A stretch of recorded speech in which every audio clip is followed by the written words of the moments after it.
মিম, নাজিম, তানিশা এ তিনজনকে মনে হয় না যে বাংলাদেশে যারা টিকটক, ফেসবুক, ইনস্টাগ্রাম বা সোশ্যাল মিডিয়াতে আছে, অ্যাড আছে, যুক্ত আছে, তারা মনে হয় না যে আর কেউ এ তিনজনকে চেনে না। তো এ তিনজনকে চেনার ইতিহাস আমরা মোটামুটি সবাই জানি। এদিকে দুজনকে অর্থাৎ নাজিম আর তানিশাকে আমরা এতটাই ময়লাভাবে দেখতেছি, মানে বলার বাইরে। এদের কমেন্ট বক্সে ঢুকলে মানে মাথা ঘুরে যায়।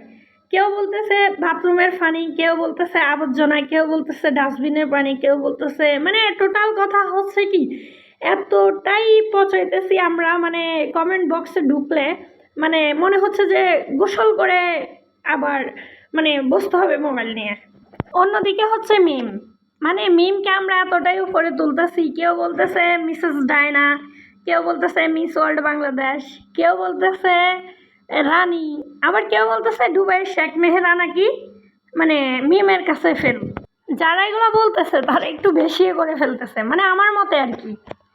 কারণ হচ্ছে কি আমাদের বাংলাদেশে এমন অনেক আপুরা আছে যারা মিডিয়ার সামনে আসে না, বা যারা এগুলো সোশ্যাল মিডিয়াতে কিংবা কারোর সাথে শেয়ার করে না। এমন হাজারো সুন্দরী, হাজারো গুণবতী, রূপবতী মেয়ে আছে যে যাদের লাইফে এর চাইতে কঠিনভাবে তারা ঠকে গেছে।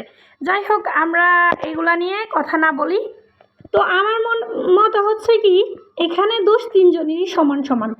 সমান সমান কীভাবে? মিম যখন বারবার দেখতেছে যে তার হাজব্যান্ড একটা মেয়েকে দিকে তাকাচ্ছে, বা আমরা ভিডিওতে অনেক সময় দেখছি মিমের গায়ে যেভাবে ওড়নাটা মোড়ানো থাকে ওইভাবে কিন্তু তানিশার গায়ে ওড়নাটা মোড়ানো থাকে না, বা সুন্দরভাবে তানিশা ওড়নাটা পরে বসে না। মিমের হাজব্যান্ড মিম যেখানে খোলামেলা থাকতে পারে সেখানে কিন্তু মিম ঠিকঠাক ছিল, উল্টাপাল্টা ছিল কি তানিশা।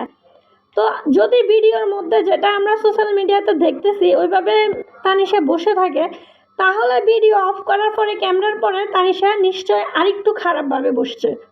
তো তানিশার ইঙ্গিত কি মিম একটু বুঝে নেয়, বা মিমের হাজব্যান্ডের চোখ অর্থাৎ নাজিমের চোখ কি তানিশার দিকে যায় নাই? তানিশার অঙ্গি ভঙ্গি মানে ওর চোখ বা ওর ভিডিওগুলো দেখলেই বোঝা যায় ও যে একটু লুচু টাইপের মেয়ে।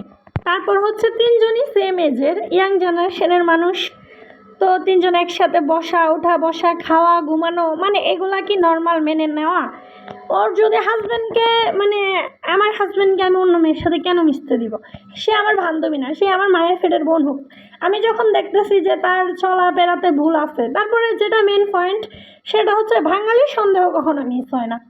তো কিছু কিছু মানুষে যখন কমেন্টস করতেছিল যে তানিশার হাব ভালো না, আপনার হাজব্যান্ডকে কেড়ে নিবে, হ্যান ত্যান বলতেছিল, তখন মিম কি বলছিল, একটা লাইভ ভিডিও দিচ্ছে, সেখানে কি বলতেছে হাজব্যান্ড আমার, জামাই আমার, বান্ধবী আমার, তোরা উল্টাপাল্টা কমেন্টস করস কেন? এখন বলা যায় যে মিম অন্ধবিশ্বাস করছে, বা মিম সহজ সরল ছিল, বা এগুলো বলা যায়। হ্যাঁ, মিম তার জামাইকে আর তার বান্ধবীকে মন থেকে বিশ্বাস করছে, যার কারণে ও এগুলা ভালোভাবে চোখে নেয় নাই। তো ঠিক আছে, এগুলো বাদ। এখন আসেন মিমের মায়ের পয়েন্টে। একজন মা হয়ে তার মেয়ের হাজব্যান্ডের কাছে, যে একটা মেয়ে, দুজনই সেম এজের, তো 24 ঘন্টার ভিতরে 26 ঘন্টা, মানে টোটাল কথা হচ্ছে একটা সেকেন্ডের জন্য ওরা আলাদা হতে পারে নাই।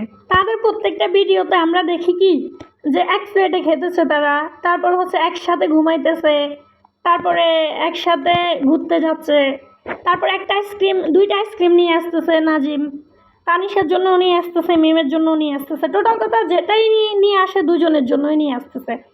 তারপরে ওর একটু রং ঢং বেশি, তো ওর না ঠিকঠাক করে পড়তো না। তো মিমের মা কি এগুলা চোখে দেখে নাই? উনি একজন মা, উনি একজন বয়স্ক মানুষ, মুরব্বী মানুষ, ওনার অবশ্যই চোখে পড়ার উচিত ছিল যে না, আমার মেয়ের মানে জামাই এ ছেলে মানুষ, উনি তো বোঝার কথা। মা, উনি যেহেতু বয়স হয়েছে, উনি বোঝার কথা অবশ্যই যে মেয়ে এগুলা করতেছে, এগুলা ঠিক না। মিমের মুখের কথা যে তানিশাকে মিমের মা ফোন দিয়ে নিয়ে আসতো, মা মা করে ডাকতো, অনেক আদর করতো, আপ্যায়ন করতো। তো যেখানে মা তার মেয়েকে সাবধান না করে উৎসাহিত করছে, সেখানে তার মেয়ের সাথে এটা হওয়াটা একবারেই স্বাভাবিক। এখন অনেকে বলবে আমি নাজিম আর তানিশার দালাল।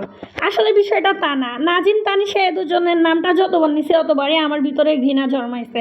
দেন হচ্ছে এদেরকে পার্সোনালি আমি অপছন্দ করি। আমি কেন, মানে একজন কোলের বাচ্চা এদেরকে জুতা দিয়ে ফিরতে ইচ্ছে করবে।